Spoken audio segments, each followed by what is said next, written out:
You can't really achieve a more somber episode of television than part 5 of Masters of the Air.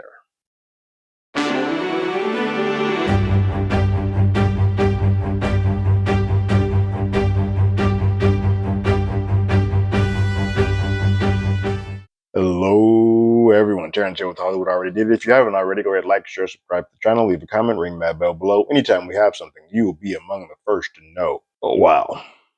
Um, so it's interesting because I got a little bit of flack for this. A couple episodes ago, when they had the big aerial battle, I felt that as a whole, this series did not do a good job of laying out the groundwork for me to care about these folks that went up in the air and risked their lives. And so it was a little bit harder for me to decipher who was who in that first episode, real big battle in episode 3. Um, the last episode did a great job of explaining who characters were, explaining who pieces were, going into depth about that. Um, and so there's a little bit more character development, a little bit more care, and a little bit more me getting behind the mask and behind the eyes of who these people were, and actually just starting to care about who is who. Some of the reason why I think they, in addition to just the way that the equipment was for the 100th, I think some of why they actively went out of their way to not explain or put names to all of these people, because it just shows the sort of conveyor belt style of how the military and the Air Force worked in that time. 100 people go up, 90 might come back down. And so then you just move on to the very next person. There is no real way to connect to these people. There is no way to sort of say, hey, oh man, I'm going to really miss that person. You'd be like, cool. Unless somebody on your team writes a note and says this person's gone, all you're going to get is like their uniform in the mail. And so to sort of show the conveyor belt style, I think that might be a little bit why they didn't attach us to too many characters, because if they don't matter to the military, they shouldn't matter to us, and just kind of show the lack of humanity that some of these military branches had. It's just kind of like, all right, move on to the next person, bring the next fresh face in, and we don't have time to sort of mourn the person that we just lost. So there may have been some purposefulness in the way that they handled that. That said, because of the episode that I got before, and then this episode, part 5, the eventual and inevitableness that happens in part 5 is a lot more hard hitting than I think it would have been had I not had the previous episode do its job that it did. So we open up this episode with Bucky in a bad way. He believes his partner in crime, his number one, his ace, Buck, is no longer with us. He is still holding out hope that maybe, hey, he's lost somewhere, but he knows that as of this moment, he's not around.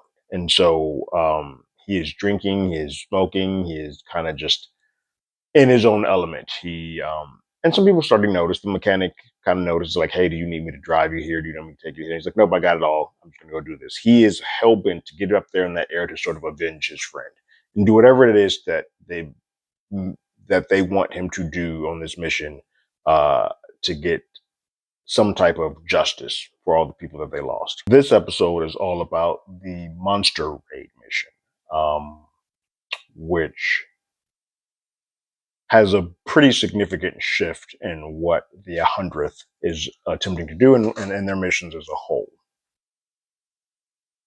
Now that we've lost Buck, who has sort of been acting as the de facto narrator, Crosby, the navigator that used to vomit and throw up, he is the new person that's sort of in our narrator, our eyes for this episode.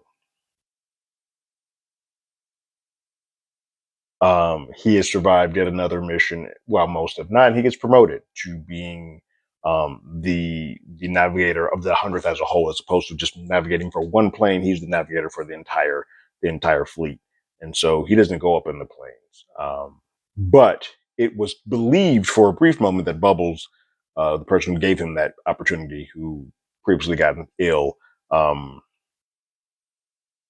was believed that Kraz had life had been taken. And so Bubbles had written a letter to his wife and to let him know of his demise, but he didn't mail it. And then when they get back to the barracks and see that they have survived, they're sort of have a moment of levity, and it just shows you how quick things move and how if he put a stamp on it, had a little bit more time, he would have mailed off that letter and would have been had to do some explaining and getting back to his wife to sort of tell him, "I know I'm still perfectly fine."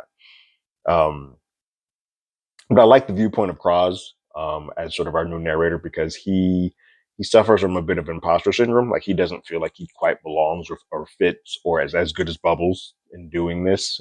He has sort of fallen into luck of every situation he has. He's gotten by the skin of his teeth, but he doesn't feel like he's up to the path that everybody else is. But he keeps getting these positions, and he's thankful for it, but he doesn't quite feel like he deserves it, which I think is a good fit for showing how all these missions, this whole fleet is all about the 100th. Nobody really has control.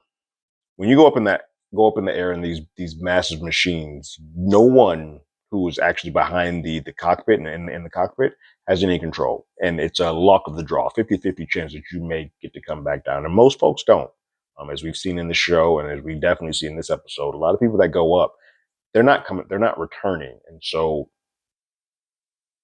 Kraz is sort of a good viewpoint to show that he is not naive to the fact that he is sort of lucked into a lot of situations. And so the next mission that is occurring, the big monster bombing, Kraz is sitting this one out as he's working from below from the ground to help navigate the team, which is probably going to do a pretty damaging effect on him based on what happens. I think it's also an important piece of this episode is seeing new folks show up in the barracks when the team that was when basically everybody thought to have died on on the last mission.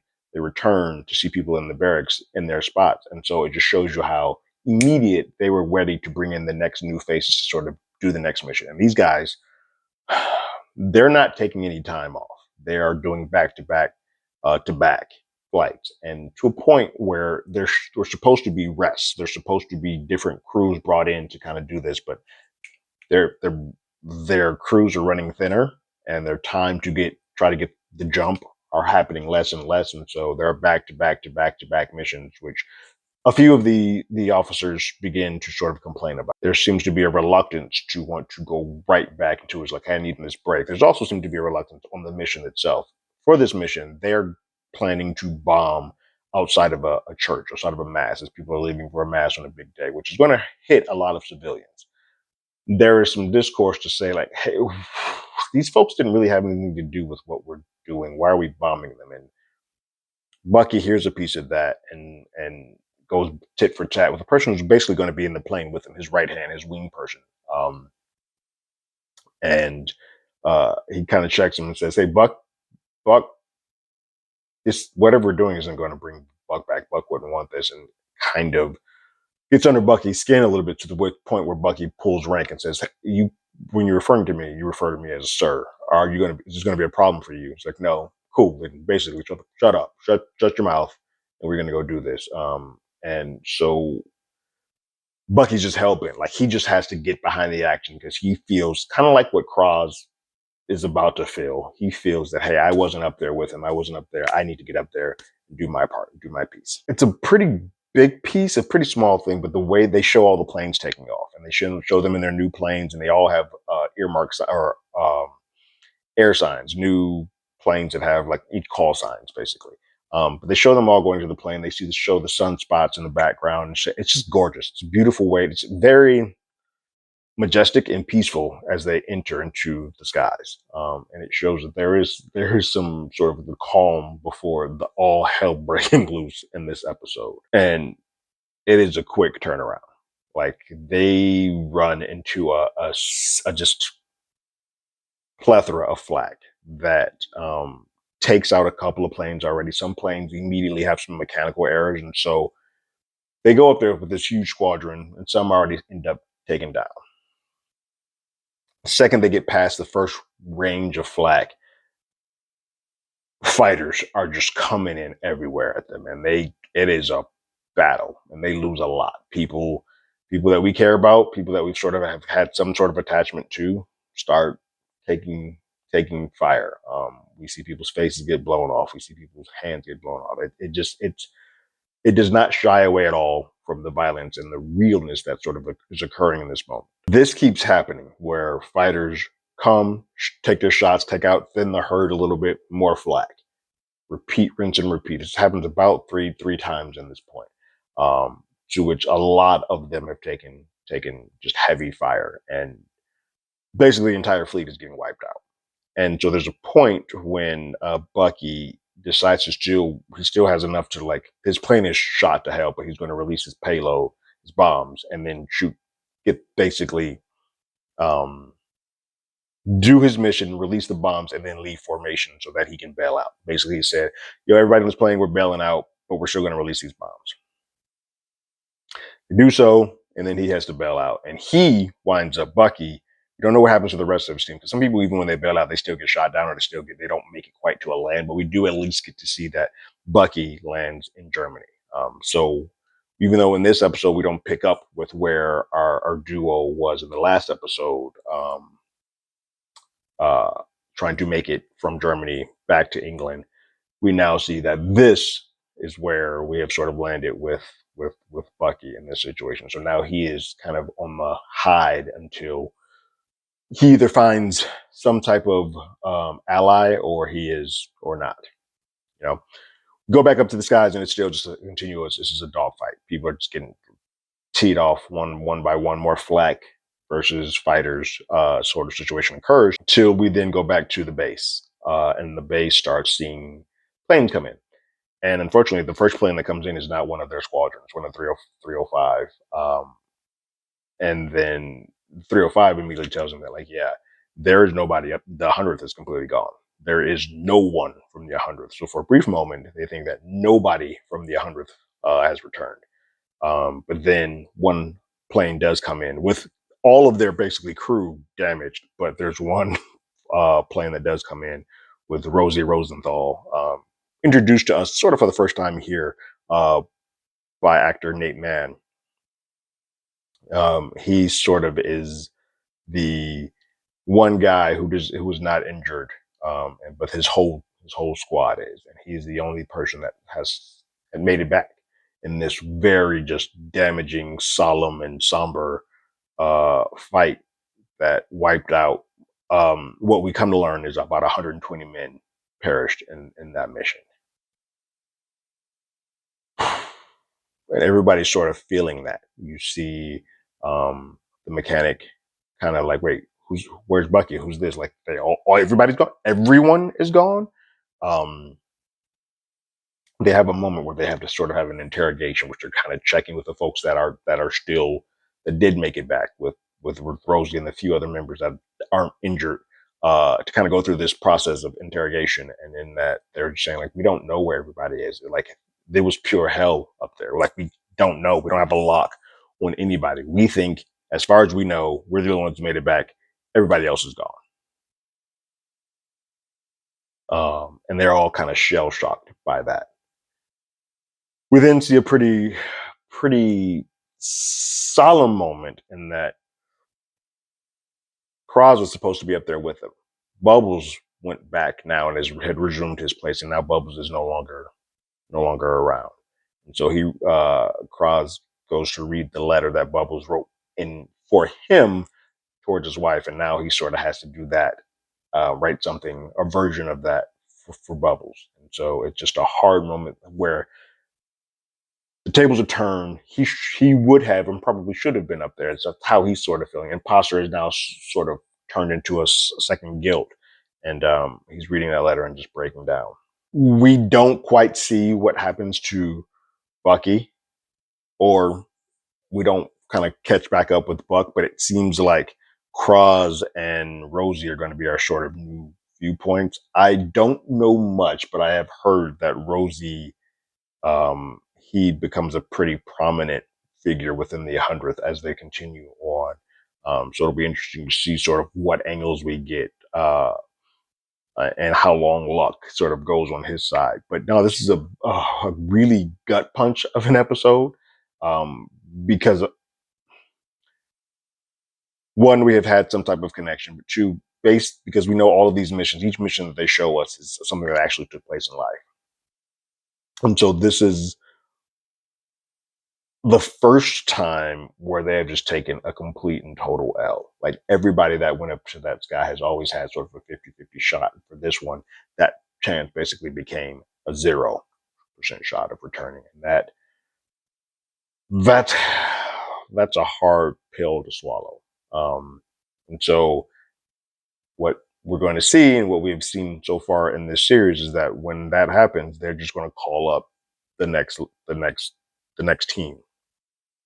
That team may not be as efficient, may not be as battle tested or battle ready, but that's what we have to do. We have to move on to the next person to kind of continue this team to get the 100th back up in the air for the next mission. I do hope that in the next episode we can kind of pick up on where Quinn has sort of fallen in his trek back to England, because that was a pretty big piece of the last episode. It would just be kind of cool.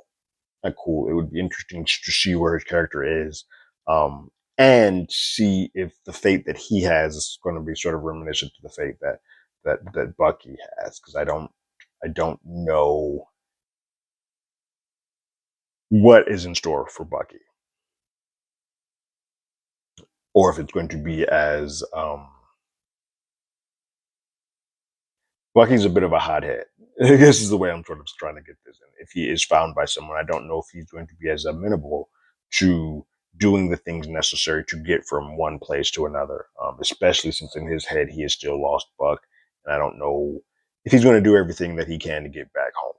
He may have sort of a self-destruct mode on him. He's probably going to be perseverance, but I don't know if he's going to always do the things that he needs to. But this is a great episode. I think for me, this episode and the last episode are my favorite two. I mean, we're at the halfway point, so it's probably going to continue to get better as it goes along. I think a lot of the series, I don't think it was a slow start because I've liked every episode that I've seen, but these last two episodes have just managed to be a good 1-2 gut punch, and I think that's what you have to do. Make me care about these characters, and you've got me locked in for good, and they've done a good job of making me care now. And now doing a little bit more research to sort of look up these men and women that have done their due diligence to risk their lives, put their lives in danger. And basically, I have never heard, because I think the losses were happening and piling up so quickly. A great deal of these men will just go unknown, but their regime should be a little bit more held and a little bit more celebrated, because I think it is best said with the officer at the very end who's just getting back. It's like, I'm not going back up there. F that. I'm done. I am calling it. That is a wrap. I am no longer doing this. That is a very understandable response to the just bedlam that occurs when you enter those skies. And I think this episode did a great job of sort of conveying what they were running into and how they just got shredded. Powerful episode. What did you guys think about this latest episode of Masters of the Air? Go ahead and leave your thoughts and comments in the comments below. If you haven't already, you can follow us on Twitter at HollywoodADI. You can hit us up on email at HollywoodAlreadyDidIt@gmail.com. We also have a podcast with the same name that's on Google Podcasts, Spotify, Apple Podcasts, any other place podcasts. We're there.